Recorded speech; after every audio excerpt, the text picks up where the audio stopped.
Hello, I'm Sachem Srivastava, team lead of Boro Plus. Today I'm going to pitch my idea which I built for Hackocino. This project is about DevOps and lies in category of open innovation. So actually मैं backend developer, तो मुझे जो सबसे ज़्यादा problem face होती थी जब मैं अपना कोड लिख लेता था तो उसको मैं डिप्लॉय कैसे करूँ। मेरे को बहुत दिक्कत होती थी, मुझे बैकएंड अपना रेंडर पे करना पड़ता था, फ्रंट एंड अपना वर्सल पे करना पड़ता था। तो उससे सबसे ज़्यादा दिक्कत हो रही थी ऑर्केस्ट्रेशन की, कि मैं कैसे एक जगह चीज़ों को मैनेज करूँ अपना। तो अगर उसके लिए मैंने सोचा कि मैं AWS सीखूँ, पर उसका लर्निंग कर्व बहुत बड़ा है। तो अगर कोई नॉर्मल बंदा डेवलपर है या फिर कोई स्टार्टअप भी खोल रहा है तो उसको सबसे ज़्यादा दिक्कत आती है कि उसको एक डेवऑप्स का बंदा हायर करना पड़ता है और उसको एक डेवलपर भी हायर करना पड़ता है। तो हमारा आइडिया ये है कि हम किसी तरह उस स्टार्टअप या फिर किसी स्टूडेंट या फिर किसी भी टारगेटेड ऑडियंस को जो कि कोड लिख रही है और उसको क्लाउड का नॉलेज नहीं है, उसको डिप्लॉयमेंट का नॉलेज नहीं है, वो कैसे अपना कोड को डिप्लॉय करे। तो हमने ये अपना प्लेटफॉर्म बनाया है जिसको हम लोग बोलते हैं ऑटो पायलट।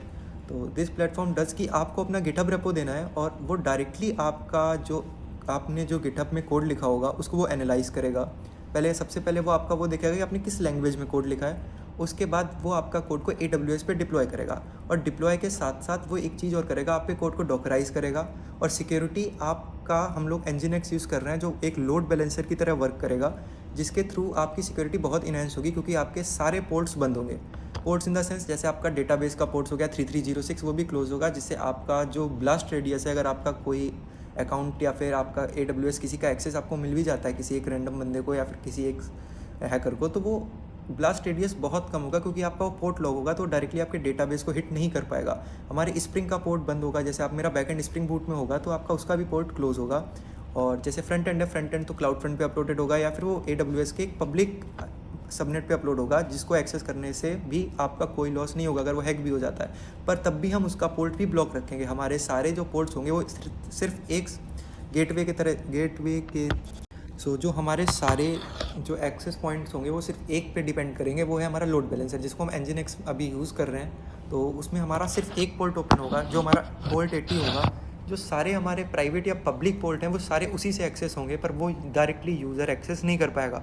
इससे क्या होगा, हमारा ऐप बहुत ज़्यादा ही सिक्योर होगा।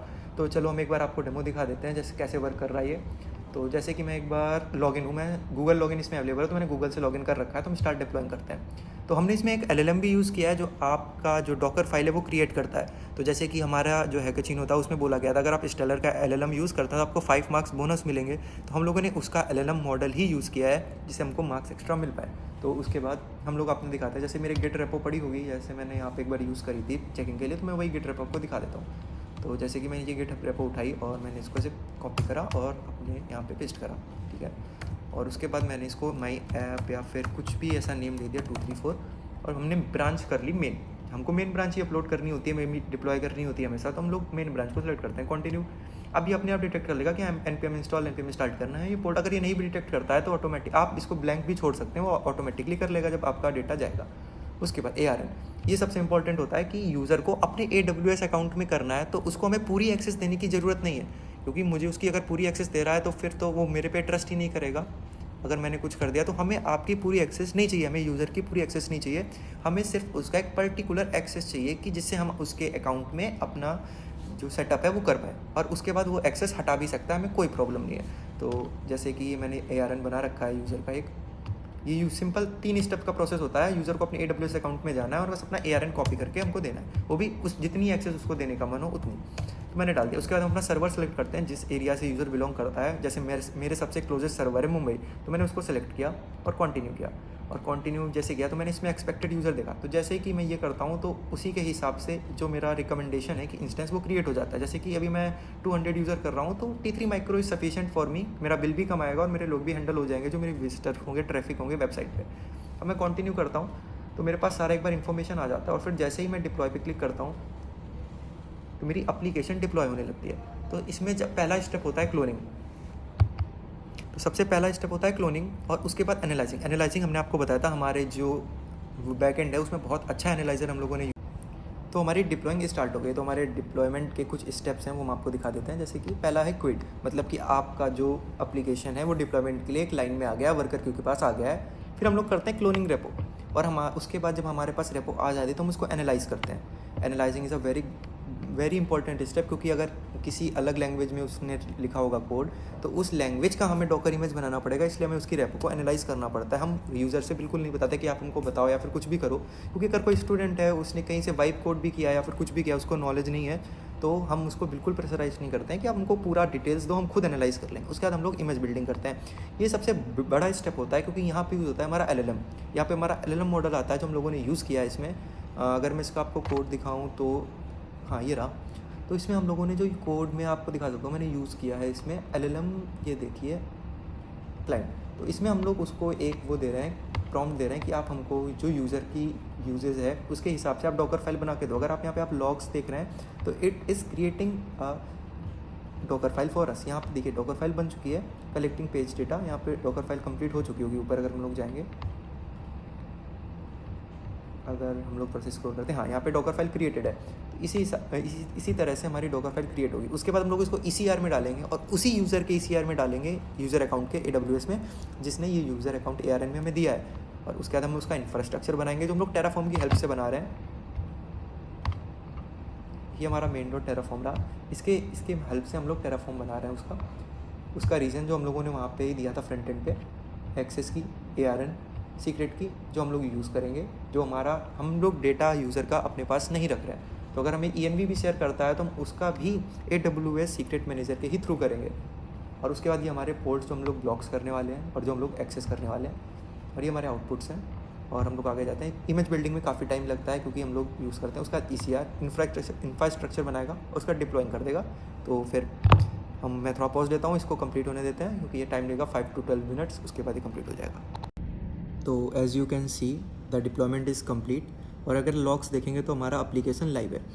मैं आपको एक चीज़ और नोटिस कराना चाहता हूँ, अभी मैं दिखाता हूँ। मैं अपना ओपन वेबसाइट करता हूँ, जो मैंने अपनी सिर्फ एक गेट रेपो दी थी और मैंने कुछ नहीं किया था। The application is live. पर इसमें आप डिफरेंस देखिएगा कि यहाँ पे एक इंस्टेंस में एक ऐप बन गया है। मतलब अगर हम लोग चाहें तो इसने क्या किया है, एक इंस्टेंस में एक डॉकर कंटेनर के अंदर अपने आप एक ऐप को डिप्लॉय कर दिया।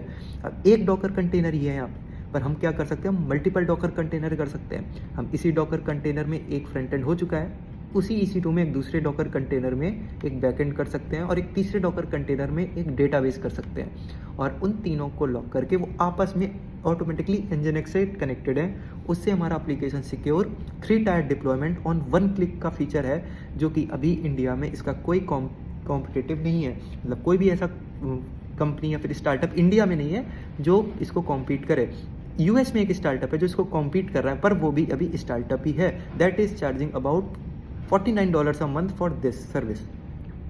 और अगर इसके और मैं आपको एडिशनल पॉइंट बताऊं तो इसमें हमने जो LLM यूज़ किया है उससे आपका ये डायरेक्टली डॉकर का, मैं आपको दिखा देता हूं, जो डॉकर का डायरेक्टली ये क्रिएट कर रहा है बिना किसी चीज़ के। आपको वहाँ पे कुछ नहीं देना है, वो डॉकर ऑटोमेटिकली क्रिएट हो रहा है। इसका मतलब कि जो आपका डॉकर का इमेज बनेगा वो एक AI generated full production level image होगा, जिसमें आपको ज़्यादा कुछ भी करने का ज़रूरत नहीं है। आपको कुछ भी नहीं करना है वैसे, वो डायरेक्टली यूज़र को अपने आप बना के दे देगा। All things are working. मैंने सिर्फ अपनी गिटहब रेपो दी है और यहाँ पे पूरा हमारा ये वर्क कर रहा है। और अगर इसमें आप देखेंगे नॉट सिक्योर, तो नॉट सिक्योर इस वजह से क्योंकि मैंने अपना इसमें डोमेन नहीं डाला है। अगर मैं एक कोई स्टार्टअप हूँ तो मैं एक डोमेन खरीदूंगा, तो जैसे ही मैं डोमेन कनेक्ट करूँगा तो उसमें SSL इंक्लूडेड हो जाएगा, तो ये HTTPS हो जाएगा। तो हमने ये भी फीचर दिया है। तो थैंक यू, ये हमारा प्रोजेक्ट था। अभी इसका कोई इंडिया में तो उसका कोई कंपटीशन नहीं है, मतलब कोई भी ऐसी कंपनी नहीं है जो सेम आइडिया पे काम करे। क्योंकि जो वर्सल है वो सिर्फ फ्रंट एंड करती है, जो रेंडर है हमें उसमें बैक एंड करना होता है। और हमें अगर दोनों करना है तो हमें AWS सीखना पड़ता है। उसके लिए हमें पूरा लिनक्स से लेके पूरा एक अच्छा खासा लर्निंग कर्व होता है, वो सीखना पड़ता है।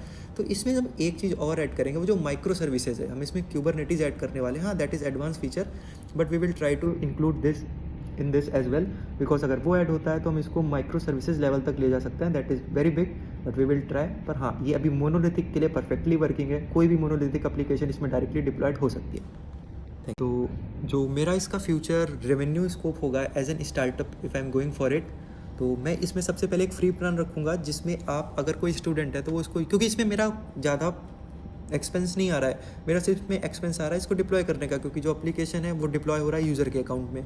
जो बिल आएंगे वो यूज़र के अकाउंट में आएंगे। अगर कोई स्टूडेंट है तो उसका AWS का फ्री टायर होता है, वो उसमें अपना डिप्लॉय करता है, पर उसको चलाना नहीं आता है। वो रेंडर, अगर रेंडर में आप बैकएंड करते हैं तो हर 15 मिनट में आपका रेंडर की सर्विस इतनी ख़राब है कि हर 15 मिनट में ज़्यादातर आपका बैकएंड डाउन हो जाता है, या फिर API इतना स्लो होता है कुछ कहने को नहीं।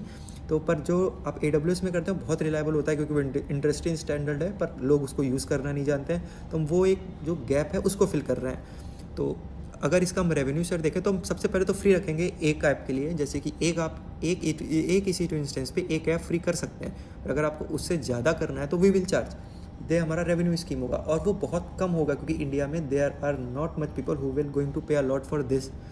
पर हम लोग बहुत कम रखेंगे जिससे हमारा जो रेवेन्यू है वो अच्छा रहे और हमारा जो स्टार्टअप है वो ग्रो करे। जो जैसे US का स्टार्टअप है that is charging $49 a month, पर इंडिया में $49 कोई नहीं देने वाला है। इसी वजह से हम अपना रेवेन्यू स्कीम बहुत कम रखेंगे, क्योंकि इसमें हमारा एक्सपेंस बहुत कम है, क्योंकि all is infrastructure is deployed on users account. So this is our revenue scheme. ये हमारा प्रोजेक्ट था। Thank you.